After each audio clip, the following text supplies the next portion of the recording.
This is the Ag Queen Podcast.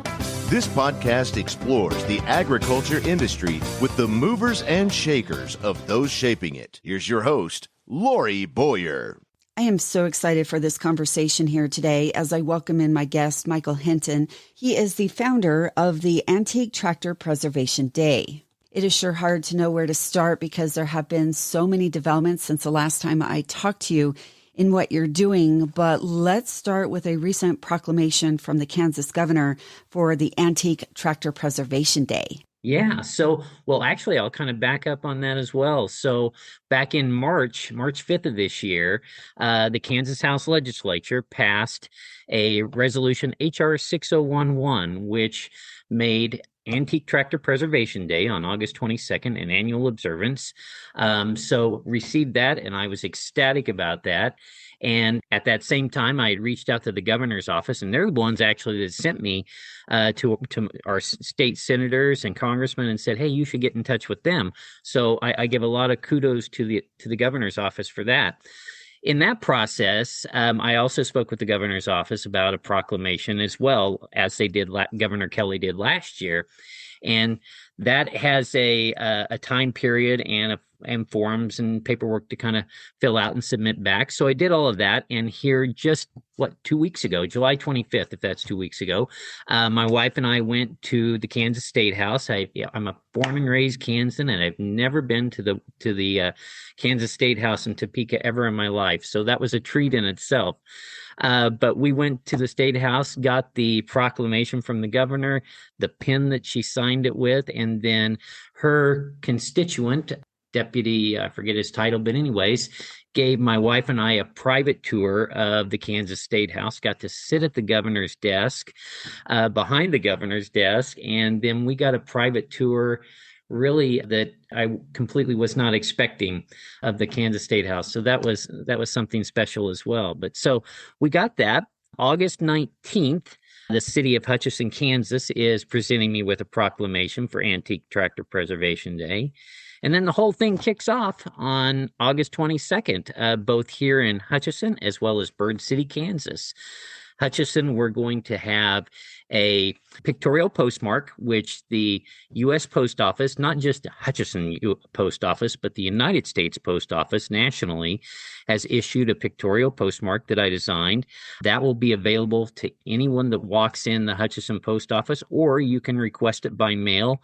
Last year, and I've got this on my website, the post office received requests for that postmark from China, Germany, and then there were like 22 states with 52 other requests for that postmark. And at the end of last year's event, the postmaster called me and said, Michael, we have all of these letters. Would you like them? And I said, letters? I'm not quite certain what you're referring to. And he said, well, the people that requested your postmark. And I said, you're kidding. And he said, no. He said, would you mind if I dropped them by your house? And I said, that would be great. Well, he brought me a box of all of the people that had requested the postmark. They fulfilled every one of them, but it was their initial request. And he said, I thought you might like to have these.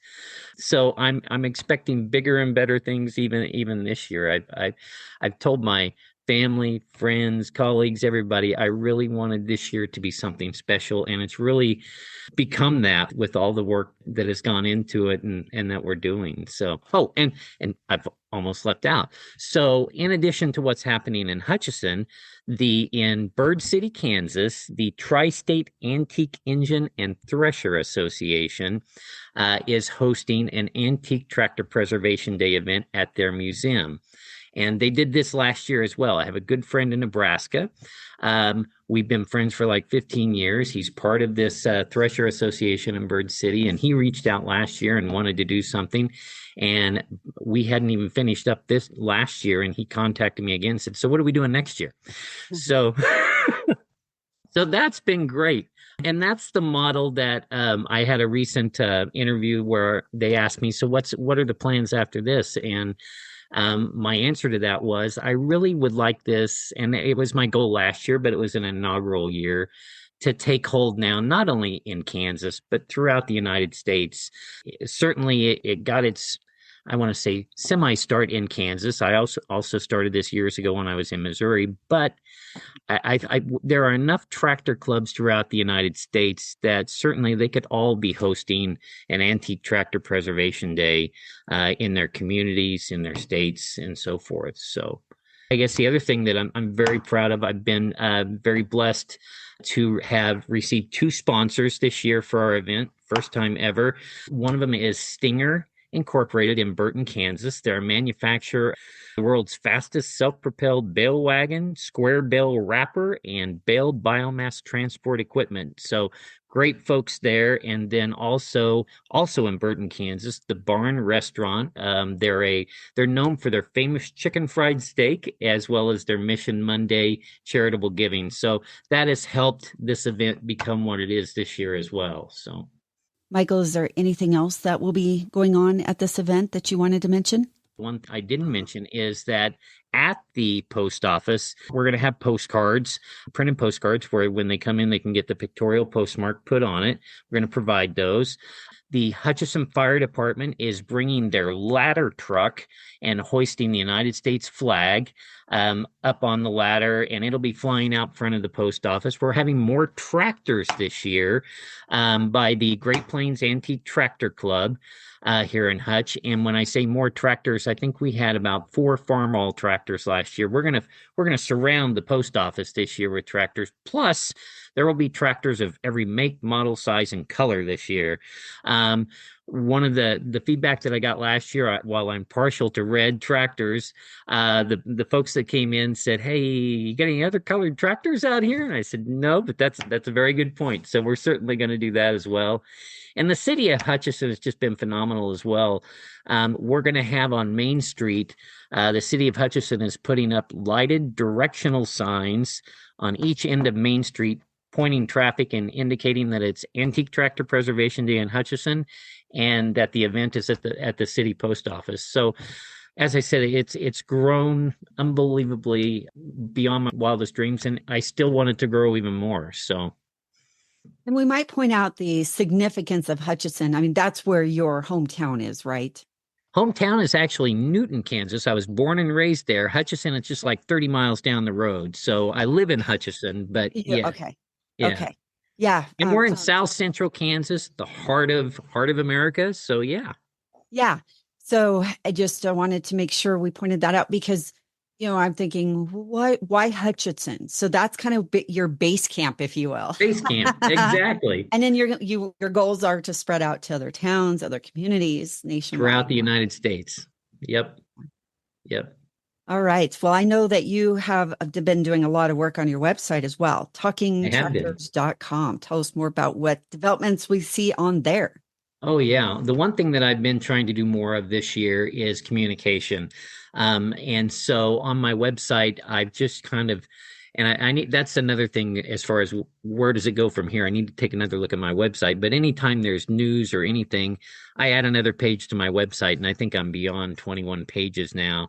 But the other thing that I've done is I've got a email newsletter that I send out monthly. Lately, it's been about twice a month, but I've started doing that, and since about January, I've gotten great feedback on that, and I've got another one I'm working on right now for August, and then probably one right before Antique Tractor Preservation Day, sending another one out. So that's been keeping me busy as well. So I can imagine all the feedback that you've gotten. I mean, even just based on the letters that you mentioned, I'm sure people are just so supportive and excited.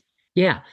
Even who was it that told me here recently? I got a letter recently from an individual that I had reached out just with the newsletter, some information, and I got a letter back that said, "Michael, I want to, one, thank you for what you're doing, and two, my grandparents were farmers. My parents have an ag heritage or background still, and this really hits home and is very meaningful." Actually, it's been one of several letters that we've gotten here at our house about that, and that's all they wrote, was they just wanted to say thanks. And so, that does my heart good too as well. It's a passion of mine. I absolutely love what this has become and what I'm doing. And I invest a lot of time, but it's time that comes from the heart. So Well, your response just, as I've gotten to know you and you keep me up to date, your response has been incredible. I know we can't talk about all the big things that are coming because they're under embargo on some of that, but yes. you have got some really good things in the works. Yep, they are. So can we mention the Rose Parade a little bit? Just Yeah. you've So that's corresponded with them. yeah, absolutely. And that's kind of how I'll start it. So literally, it's been months back. I reached out because again, I'm trying to have Antique Tractor Preservation Day become synonymous, not just in Kansas, although that's where it's gotten its start, but again throughout the United States. And I thought, how could I reach further people? How can I make it more visible?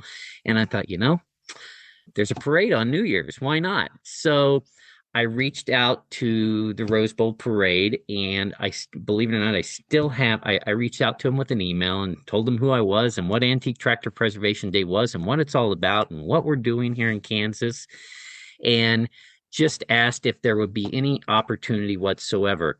And within not even, I don't know, half a day's time, I had 2 phone messages on at my home here from 2 different individuals who are the directors of the Rose Bowl Parade, and said, Michael, could you please give us a call? We'd like to talk more with you about Antique Tractor Preservation Day. So I called them back immediately, saved the voicemail, still have them. So that too has led into some continued discussion. I don't know where that's going to go yet. I'm hopeful that it will lead to something very, very good for everyone, for all of rural America, for all of Kansas. And that too has just been a pleasure, just in the fact to be acknowledged by the Rose Bowl Parade and have them call me. I'm ecstatic about that. So Absolutely. Yeah, just to be acknowledged, if nothing else, is pretty incredible. I want to go yeah. back to something else you said because I don't want to skim over this because it's a big deal. I'm really impressed with I've told you this before, your artwork, your graphics, everything you put on social media, you send to me is always amazing. So you did your own artwork for that official United Post I Office did. stamp. Yes, I did. How did And you? that too, it's not an easy process because that has to go all the way. Once I brought that piece of artwork to the Hutch Post Office, they had to send it to the official United States Postal General or whomever Huh? to approve that artwork.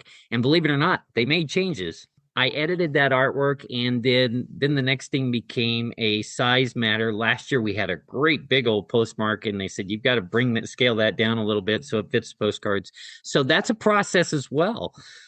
So we went through all of that. It was approved, and believe it or not, I'm glad you brought that up. Yesterday, I was at my office and I got a call from the postmaster here in Hutchinson, and he said, "Hey, are you available?" And I said, "Sure." Well, he brought me by the stamp, the actual postmark, and he said, "You want to see it?" And I said, "Oh, that would be great." So he came by and he actually stamped a sheet of paper for me with it, and he says, "That look good?" And I said, "Oh, that's phenomenal." So, yeah, so we're all set to go there from the post office standpoint.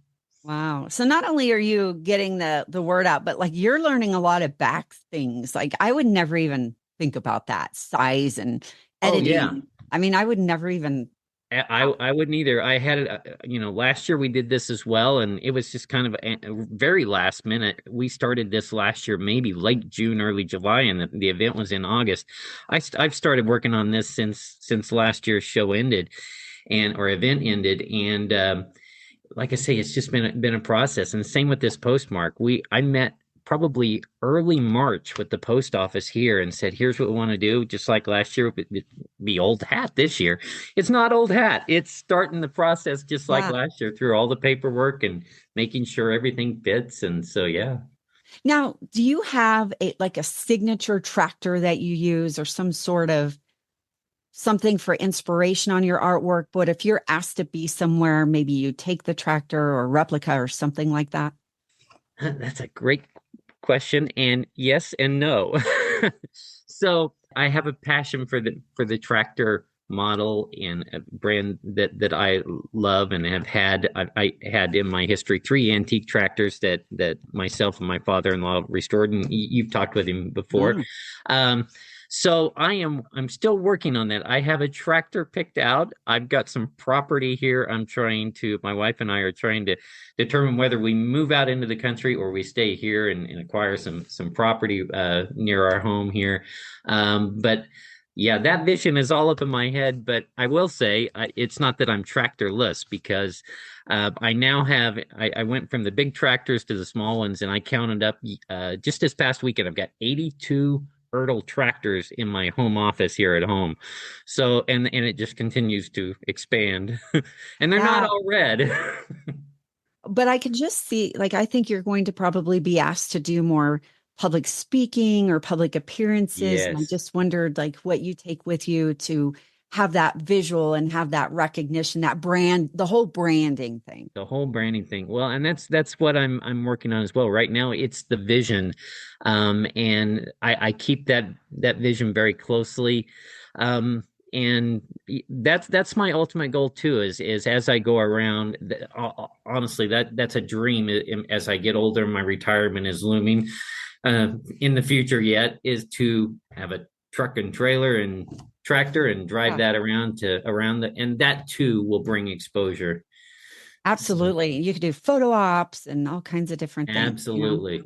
I'm picturing you driving, right before the Super Bowl, driving an antique tractor, just, down That would be awesome. That would be the ultimate. Not across the grass. I want to say across the grass, but that area where the turf Right. or whatever, where. Yeah. Well, and I will say I'm not really tractorless. Just this past year. Well, I guess it was late fall last year.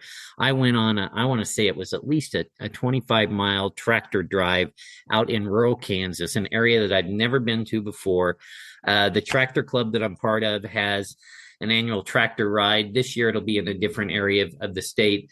But went out on that tractor ride. I didn't have a tractor to bring with me, and they said, "It's not a problem, Michael. We're a tractor club. We got lots of tractors." Sure. Yeah. So I jumped on a Farm All M, and we drove. We spent the entire day. I think we left it.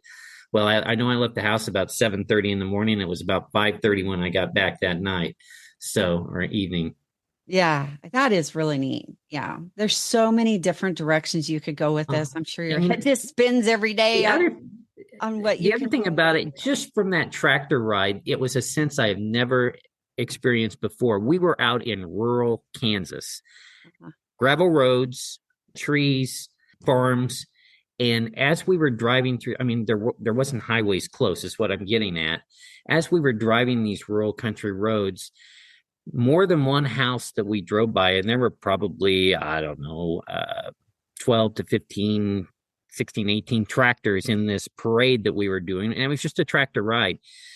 At several of the homes, once we drove by a home, the kids, the parents, all ran out to the side of the road to see them go by. And it wasn't publicized. We didn't, the route wasn't, nor that we were traveling there. But once they saw those tractors and they started waving, and it's like, this is the good life.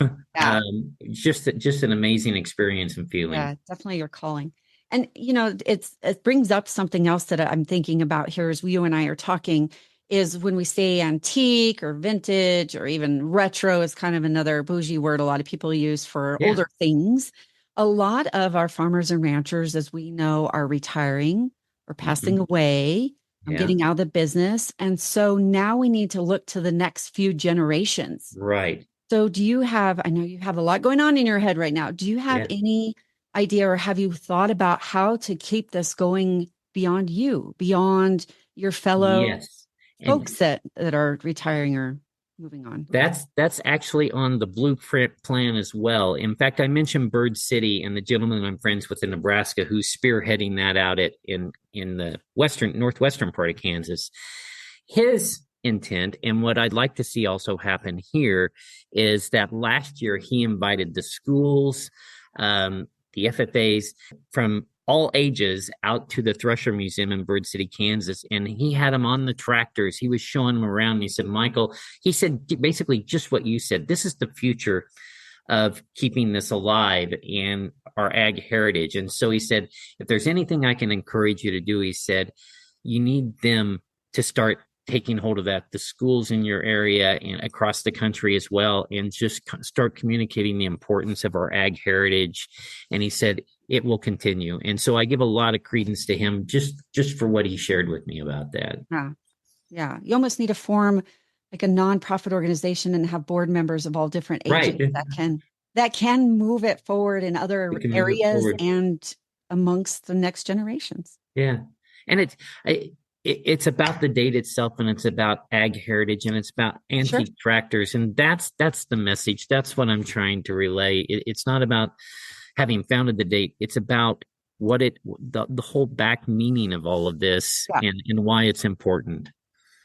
Legacy, hard work. The people that, whenever I go to the Centennial Farm celebrations of 100 years plus that operations have been in operation, and the generations that have come after them, and the changes that they talk about. I mean, it just is so surreal that those people are the ones that fed us, that clothed us, that created water systems and irrigation so we can have indoor plumbing. And I mean, it's very surreal. And so I liken it to that, where the folks that you are talking about and representing literally are the backbone. And I don't use that. Absolutely. And